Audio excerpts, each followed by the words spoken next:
Capítulo 1. El aliento de la promesa. El desierto se extendía como un mar ardiente, cubierto por olas interminables de arena que se derramaban hasta el horizonte, donde el cielo y la tierra se fundían en una neblina de cobre. El aire era denso y pesado, impregnado con el olor a ajenjo seco y el sol abrasador. Cada aliento era una prueba, cada paso una lucha. El sol pendía sobre el horizonte como un abrasador signo de la prueba suprema, proyectando sombras largas y temblorosas que traían la promesa de un descanso vespertino rápido, aunque siempre engañoso. 40 años de agotador peregrinaje habían transformado al pueblo de Israel en un río cansado y grisáceo que, sin embargo, fluía hacia adelante con su última gota de voluntad, porque en su cauce aún ardía una chispa inextinguible.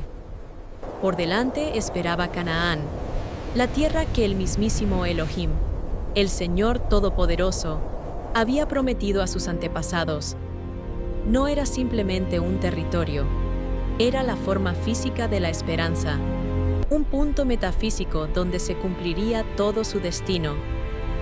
Moisés, el líder octogenario que llevaba sobre sus hombros la carga de millones de vidas y la carga aún mayor de la palabra divina, estaba de pie en un promontorio, mirando el horizonte interminable y abrasado. Sus ojos, que habían visto la llama de la zarza ardiente, la aterradora majestad del Sinaí y las aguas hendidas del Mar Rojo, ahora buscaban solo una cosa: el verdor. El viento arenoso se levantaba de debajo de sus pies, como el susurro de voces antiguas que recordaban pactos y transgresiones, fe y dudas que habían dormido en las arenas durante siglos.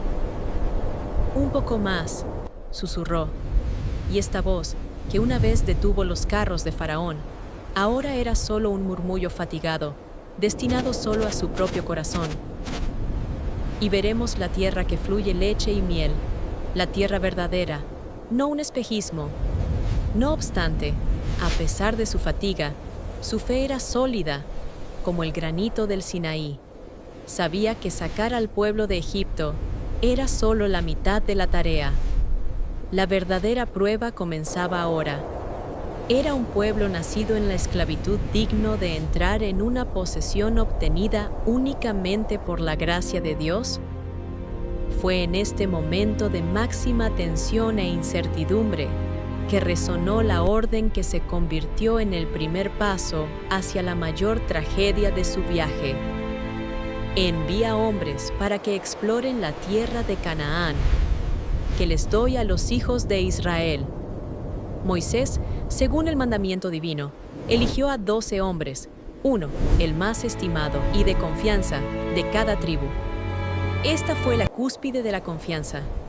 Sobre estos hombres, sobre su fuerza espiritual y la pureza de su visión, recaía la responsabilidad del destino de toda la nación.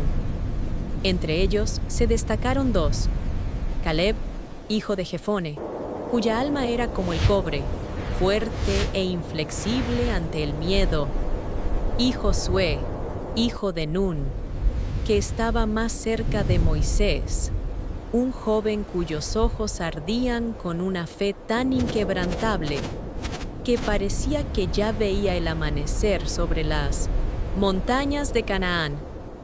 Antes de su partida, el campamento enmudeció. Aproximadamente 1 millón de personas se reunieron en una espera silenciosa y tensa que se asemejaba a la calma antes de un terremoto. Nadie hablaba. Incluso los niños percibieron instintivamente la monumentalidad del momento y no lloraron.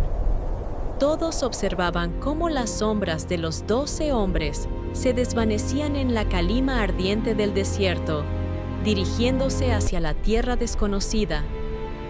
Llevaban consigo no solo sus propias provisiones, sino también la carga invisible y pesada de todas las esperanzas y todos los temores de Israel. Moisés los bendijo con una voz que recuperó su majestad. Sus palabras fueron el último encargo, la última oportunidad de anclar la verdad en sus corazones. No temáis, hijos de Israel. Id y examinad esta tierra. ¿Es fuerte la gente que habita allí o débil? ¿Son pocos o muchos? ¿Son sus ciudades campamentos o fortalezas amuralladas? ¿Es su tierra buena o mala? Y lo más importante, traed de vuelta no solo los frutos, sino también la fe. El Señor va delante de vosotros. Veréis que la tierra es buena, porque Dios mismo la ha preparado para nosotros, y Él no prepara para su pueblo nada más que la perfección. No temáis su fuerza, porque nuestra fuerza no está en los músculos, sino en su pacto. Y los mensajeros se fueron. Cruzaron la última frontera que separaba el desierto de la promesa, entrando en una tierra donde las nubes tocaban las cimas de las montañas, y el viento olía a ríos, musgo y frutos maduros. Pero, ¿serían capaces de regresar con la misma pureza de corazón con la que partieron? Esta pregunta, como una oración inexpresada, pendía sobre el campamento vacío, esperando una respuesta que determinaría el destino de una generación. Iban no solo a explorar la tierra, iban a explorar su propia alma, y la tierra de Canaán se convertiría en el espejo de su fe. Capítulo 2. Las sombras de Canaán. La transición fue como sumergirse de un mundo gris y quemado a un paraíso olvidado. Tan pronto como sus pies pisaron la tierra que separaba las arenas desérticas de las estribaciones cananeas, fueron envueltos por una sensación de generosidad increíble, casi divina. Ante ellos se desplegó un valle exuberante, iluminado por una luz suave y filtrada. Aquí no ardía el disco de cobre implacable del sol del desierto. En su lugar, brillaba un suave y dorado astro, e incluso el aire era dulce, denso por los aromas de frutas maduras y la diversidad de flores desconocidas en el desierto. Las aguas fluían, tintineando como plata pura, y las vides, como olas verdes, cubrían las colinas que se alzaban hacia el cielo. Era un mundo que existía más allá de la experiencia de los esclavos y los viajeros. Un mundo donde la naturaleza parecía no exigir sacrificios, sino solo ofrecer un regalo. Caleb y Josué permanecieron en silencio, deslumbrados, sus corazones desbordando de solemne alegría. «¡Es ella!», susurró Caleb, y en su voz resonó solo la fe inquebrantable que había encontrado su confirmación material. La tierra prometida. Dios no nos engañó en una sola palabra, ni en un solo detalle. Está esperando. Pero la otra decena de mensajeros miraba con temor, y ese temor crecía exponencialmente, oscureciendo la alegría del descubrimiento. Su conciencia de esclavos, acostumbrada a ver en la abundancia solo una trampa temporal o la crueldad del amo, no podía aceptar esta gracia repentina. Empezaron a buscar engaño, y encontraron engaño. Las ciudades, fortificadas con murallas, se alzaban sobre las colinas como gigantes de piedra macizos e insuperables. Las murallas eran tan enormes que parecían haber brotado de la tierra misma, en lugar de haber sido construidas por manos humanas. Estaban cubiertas con el musgo de los siglos, y parecían burlarse de las primitivas tiendas del campamento israelita. Pero el mayor terror lo trajeron los propios habitantes. La gente allí era fuerte, alta, incomparablemente más poderosa que los israelitas, debilitados por la vida en el desierto y la herencia de la esclavitud. Caminaban por las calles con una orgullosa indolencia, armados hasta los dientes, y sus rostros irradiaban un poder antiguo e inquebrantable. Uno de los 10, llamado Samúa, cuyo corazón ya se había oscurecido con el miedo traicionero, fue el primero en expresar lo que carcomía a cada uno de sus compañeros. Esta es la tierra de gigantes. Esta es la región donde habitan los hijos de Anac. Sus hombros son más anchos que nuestras puertas. No somos más que langostas a sus ojos. ¡Langostas! ¿Qué son nuestros músculos? ¿Qué es nuestro cayado contra sus espadas de bronce y estas murallas que parecen alcanzar las nubes? Los 10 corazones comenzaron a oscurecerse, como un atardecer antes de una tormenta inevitable. No vieron una bendición, sino una trampa. No vieron una promesa, sino una sentencia. El milagro de la tierra se convirtió para ellos solo en un telón de fondo que magnificaba su propia insignificancia y debilidad. Olvidaron cómo Moisés había dividido el mar y recordaron solo cuán pequeños y lamentables habían sido sus padres en presencia de los guardias egipcios. Solo 2, Caleb y Josué, conservaron la luz de la fe. Vieron a los mismos gigantes, pero sus ojos vieron algo más: la majestad de aquel que estaba detrás de ellos. Si Dios había prometido esta tierra, Él ya había tenido en cuenta tanto a los gigantes como a las murallas. Para traer prueba de lo que habían visto, cortaron un racimo de uvas del valle de Escol, tan increíblemente grande y pesado, que 2 hombres tuvieron que llevarlo en un palo entre ellos. No era solo fruta, era la evidencia viva y jugosa de la generosidad de Canaán, estallando en tonos carmesí y dorado.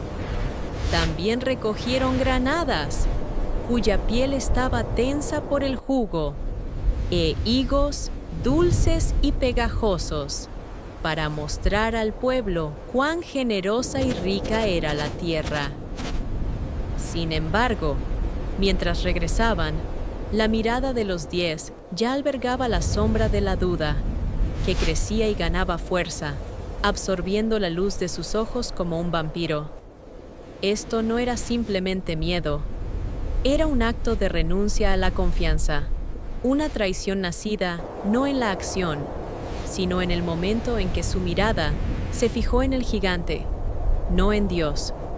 Abandonaron Canaán llevando los frutos de la esperanza, pero en sus corazones llevaban las semillas del pánico, listas para germinar en la oscuridad del campamento. Capítulo 3. El retorno. 40 días pasaron, y el silencio en el campamento de Quides se volvió insoportable. Este silencio estaba lleno de tal tensión que parecía que el aire podía estallar como una cuerda demasiado tensa. Cada día era como el pesado balanceo de un péndulo, contando los minutos hasta el momento decisivo. Y cuando, finalmente, las figuras aparecieron detrás de la duna de arena, dirigiéndose hacia el campamento, la gente se reunió a su alrededor como un mar que siente la tormenta y se precipita hacia la orilla. 1 millón de ojos, sedientos y agotados, estaban fijos en los 12 mensajeros. Moisés estaba al frente, cayado en mano, su rostro sereno como un lago otoñal, pero sus ojos, capaces de ver el futuro, estaban llenos de una ansiedad fría e inexpresable.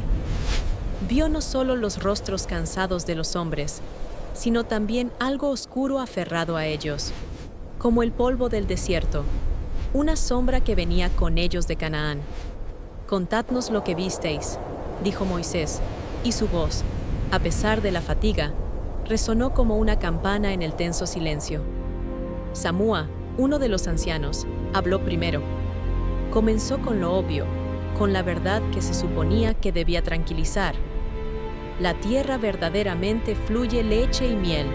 Trajimos sus frutos como prueba. Mirad este racimo de uvas. Pesa tanto como un niño. Es la región más rica que jamás hayamos visto. Una verdadera bendición de Dios. El fuego de la esperanza se encendió en los ojos del pueblo. Miraron con avidez el racimo, que 2 hombres apenas podían llevar en un palo, las granadas que parecían coágulos de sangre y los higos que olían a miel fresca.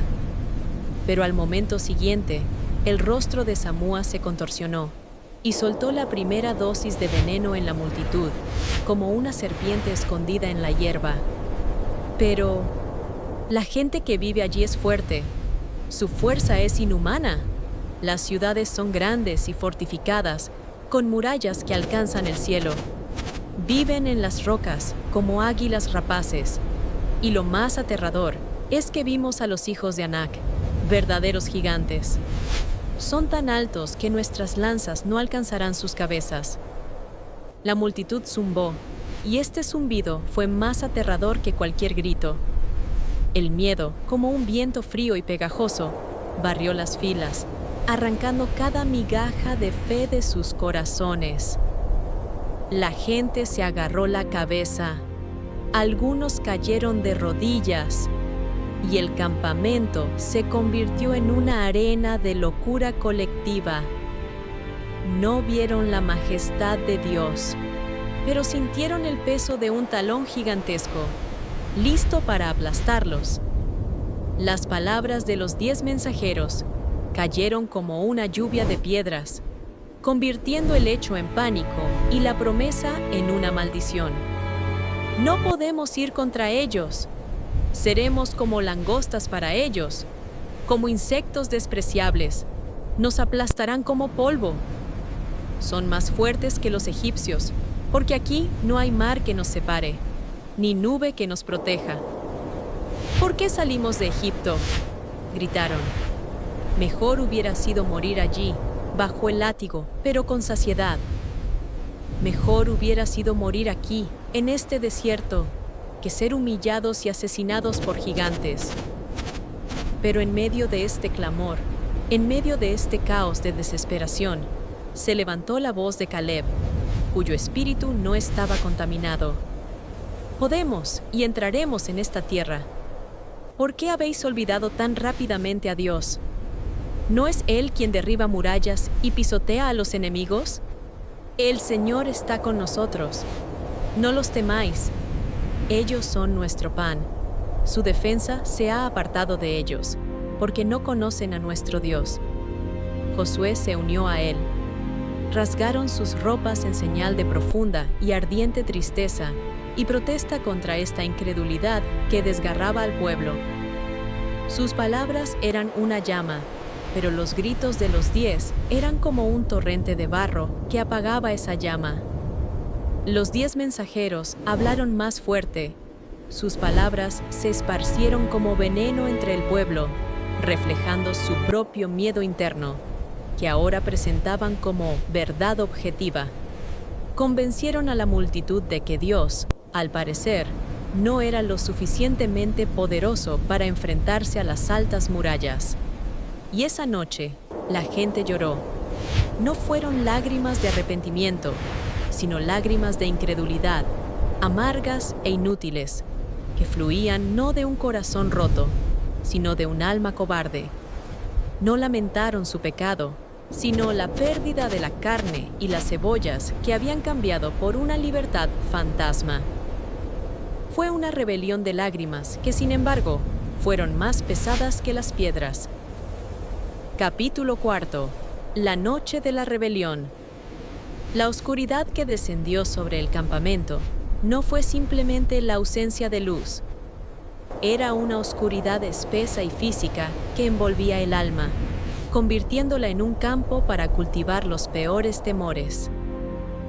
De cada tienda, de cada rincón del vasto campamento, se levantó un susurro. Era bajo, vibratorio, como el sonido de un enjambre de abejas venenosas. Era el susurro de la incredulidad, la desilusión y, lo más importante, la ira. Primero, la gente lloró, pero las lágrimas se secaron rápidamente, dejando solo una costra salada de malicia en sus rostros. «Elijamos otro líder», resonaron voces que ya no ocultaban su intención. «Moisés nos trajo aquí para matarnos. Él y su hermano Aarón tienen demasiado poder. Encontremos a alguien que nos guíe de vuelta a Egipto, donde al menos hay vida, aunque sea en cautiverio». El plan de traición rápidamente tomó forma. Una lógica práctica y siniestra, nacida del pánico. Comenzaron a discutir a quién elegir en lugar de Moisés, cómo recolectar provisiones para el viaje de regreso a través del desierto y cómo convencer a Egipto de que los aceptara de vuelta, reconociendo su derrota. Cada tienda se convirtió en una pequeña célula de rebelión, donde el miedo, multiplicado por la soberbia, dictaba una sentencia de muerte al profeta y a su misión. Mientras tanto, Moisés se arrodilló ante el tabernáculo, el lugar de la presencia de Dios. El fuego en la lámpara parpadeaba con su respiración pesada e interrumpida, proyectando sombras en las paredes de la tienda como alas. Él era la encarnación de la soledad. Le dolía no porque lo hubieran traicionado, sino porque el pueblo por el que había dejado el lujo de la corte del faraón se había apartado no de él, sino de aquel que lo había enviado. Fue una traición no a un líder, sino a la verdad misma. «Señor», susurró, y su voz era solo una sombra de voz. «Este pueblo es como un niño que no ha aprendido a caminar, que rechaza la mano extendida. Han visto tus maravillas, y sin embargo no creen. ¿Cuánto tiempo más, Todopoderoso, soportará su corazón, su terquedad, su memoria que retiene solo el mal?» No le respondió el silencio, sino que de repente el cielo sobre el tabernáculo se iluminó con un trueno que retumbó de montaña en montaña. El aire se espesó, como plomo fundido. La voz de Dios tronó, como una tormenta emergiendo del silencio, pero su poder era tal que Moisés cayó de bruces. «¿Hasta cuándo me despreciará este pueblo? ¿Hasta cuándo se negarán a creerme, a pesar de todas las señales que he realizado entre ellos? Podría destruirlos con un solo aliento, borrar su rebelión y crear de ti, Moisés, una nación más grande y poderosa». Moisés, sintiendo su cuerpo temblar sobre la arena fría, comenzó su oración más difícil. Una oración de intercesión, una oración de desesperación. Rogó no por el perdón para ellos, sino por la preservación del honor del nombre de Dios ante las naciones que habían visto las maravillas de Egipto. Y luego resonó el veredicto, inamovible y final, destrozando la noche. Debido a su incredulidad, no entrarán en la tierra prometida, no verán la tierra de la que hablaron con desprecio. Sus cuerpos, los cuerpos de todos los mayores de 20 años que murmuraron, caerán en el desierto, vagarán por esta arena, hasta que perezca el último de los que despreciaron mi palabra. Pero sus hijos, aquellos por los que se preocuparon y dijeron que se convertirían en presa, entrarán allí. Su vida en el desierto durará 40 años, un año por cada día que vuestros espías pasaron en Canaán. Esta será la expiación por su pecado de incredulidad. 40 años. 40 años de vagar y penitencia, extendidos en un ciclo interminable. Este veredicto no fue meramente un castigo, sino también un acto de misericordia que permitió a la antigua generación completar su viaje sin aniquilación y a la nueva nacer y crecer en libertad antes de recibir el mayor regalo. Moisés escuchó esto y entendió. Había sacado esclavos de Egipto, pero solo el desierto podría enterrar su miedo y levantar gente libre. Capítulo 5. Ira y misericordia. Cuando Moisés salió al encuentro del pueblo a la mañana siguiente, su rostro era severo, como una roca resistiendo un huracán. No había ira en sus ojos, sino una tristeza abrasadora que era más pesada que cualquier acusación. La gloria del Señor no se había desvanecido por completo sobre el tabernáculo, y la gente, cuyos ojos estaban rojos por las lágrimas y la malicia de la noche, sintió que su destino ya estaba decidido. «No creísteis al Señor», dijo, y su voz resonó como plomo fundido, derramando la verdad en sus oídos. «Vuestras palabras fueron dichas en la presencia del Señor, y Él las escuchó. Debido a vuestra perversa murmuración, esta generación no verá la tierra prometida. Despreciasteis el don, y por lo tanto, no lo recibiréis. Vuestros hijos llevarán vuestra carga durante 40 años, vagando por el desierto, hasta que perezca el último de los que murmuraron y se negaron a creer. El silencio que cayó sobre el campamento fue pesado, como plomo recién vertido de un crisol. Este silencio estaba lleno del terror de la comprensión. Se quedaron de pie, cabizbajos, entendiendo que su rebelión, su plan nocturno de regreso, se había convertido en lo más terrible, una maldición impuesta sobre sus propias vidas. No fue la guerra lo que los destruyó, sino su propio miedo. Y de repente, al darse cuenta de que era demasiado tarde para la bendición, se manifestó una forma extraña y distorsionada de arrepentimiento. No era arrepentimiento por el pecado, sino arrepentimiento por la oportunidad perdida, nacido de la vergüenza y la desesperación. «Hemos pecado», gritaron algunos, sus voces histéricas y tensas. «Iremos a donde el Señor mandó, redimiremos nuestra culpa con sangre». Decidieron que podían engañar al destino, que podían ganar lo que se perdió por falta de fe. Esta fue una rebelión contra el veredicto, un deseo de demostrar a Dios que podían ser lo suficientemente fuertes. Pero su prisa era falsa. Era un acto de autoafirmación, no de obediencia. Moisés, viendo este destello de energía inútil, intentó detenerlos. Su voz era tanto una súplica como una advertencia. «No vayáis, no hagáis esto. Vuestro corazón llega demasiado tarde para la obediencia. El Señor ya no está con vosotros en esta empresa, porque habéis rechazado su pacto.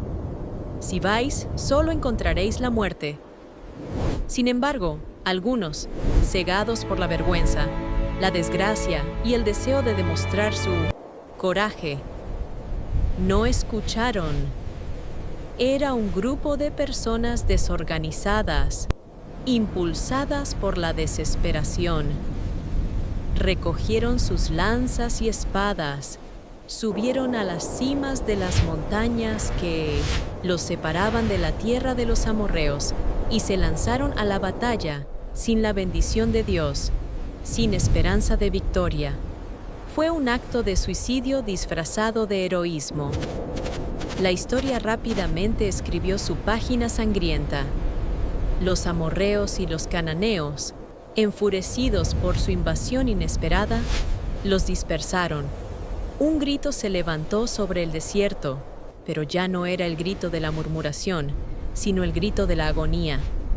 En lugar de un regreso triunfal, solo fugitivos heridos volvieron al campamento, trayendo noticias de una derrota completa, de una vergüenza que era peor que la esclavitud egipcia.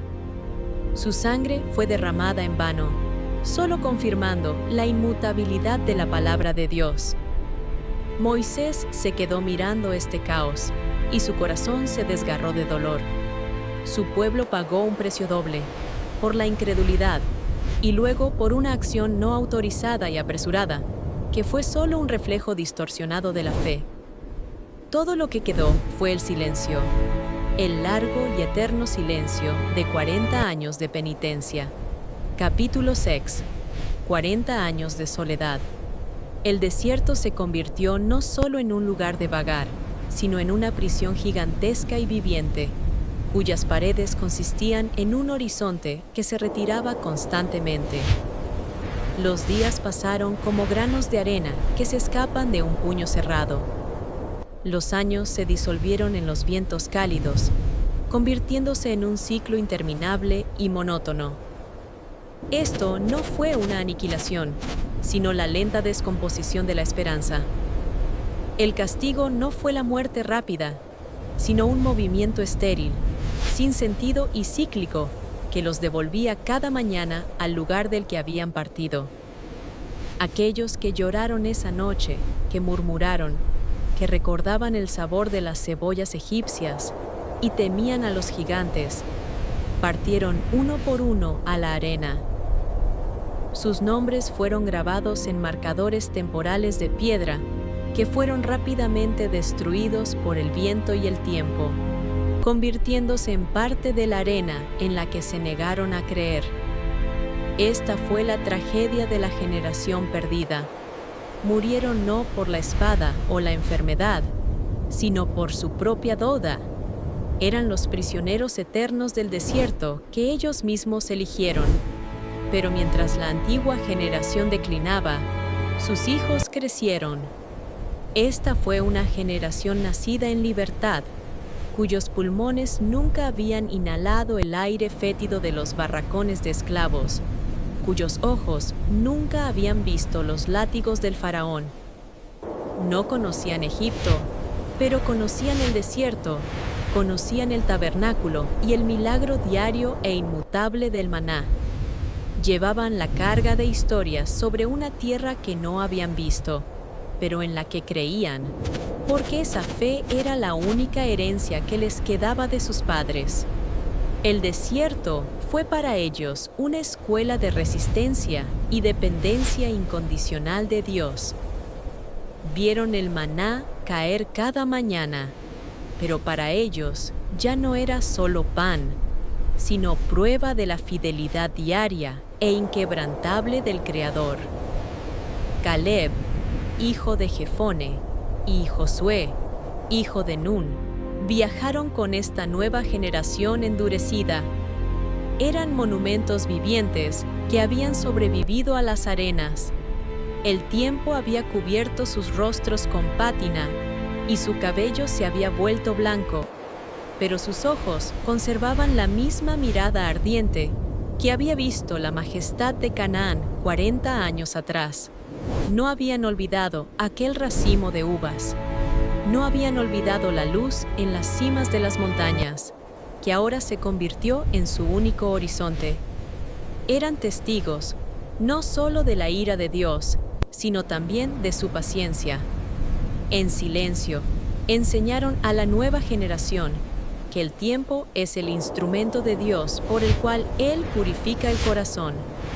Y cuando transcurrieron 40 años, y el último de la generación murmuradora encontró su descanso en las arenas, el Señor habló de nuevo a Moisés y a la nueva generación, con una voz ahora llena de calidez y cumplimiento.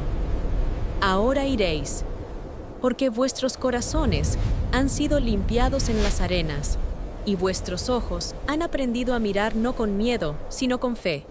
Sois un nuevo ejército. Conozco vuestros rostros, conozco vuestro hambre. No he olvidado la promesa. Adelante. El pueblo, nacido y criado en el desierto, estaba finalmente listo. Redimieron el pecado de sus padres, no con sangre, sino con tiempo y fe. Capítulo 7. Nuevo amanecer. El amanecer fue diferente a cualquiera que hubieran visto en 40 años. Fue un amanecer lleno de una determinación final e inquebrantable. El campamento se movió no con un zumbido y una murmuración, sino en un silencio completo y solemne. Estaban a orillas del Jordán, un río que simbolizaba la frontera entre la penitencia y la posesión.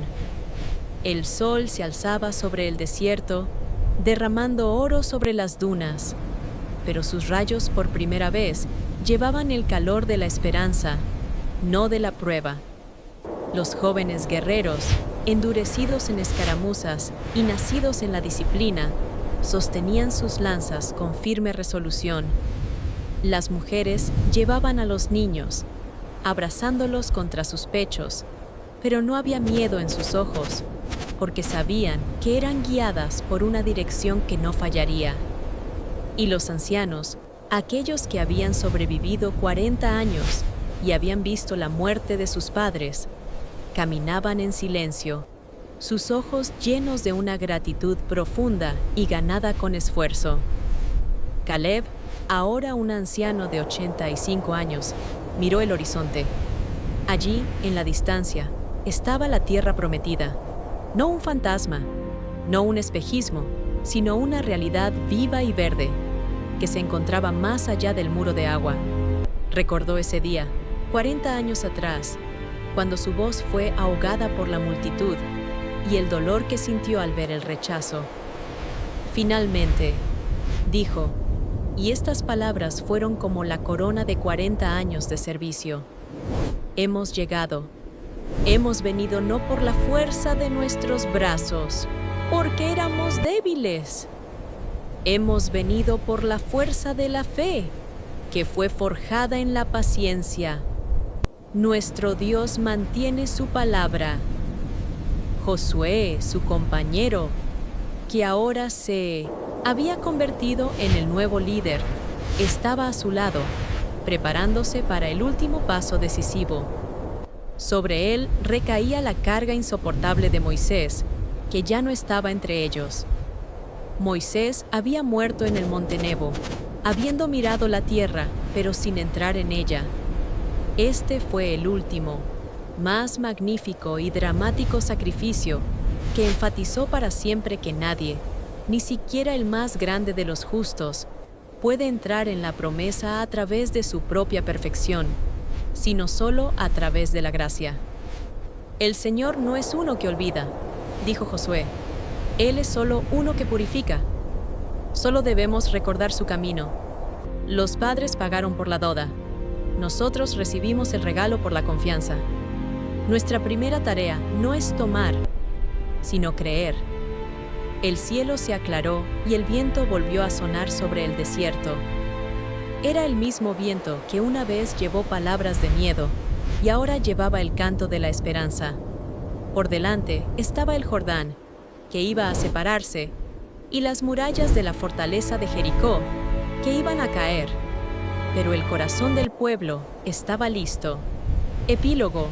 La generación de la incredulidad cayó en la arena, pero de su polvo, de sus errores y de sus lágrimas, surgió una generación de esperanza. El desierto, esa madre cruel, se convirtió en la escuela más estricta, enseñando una verdad eterna.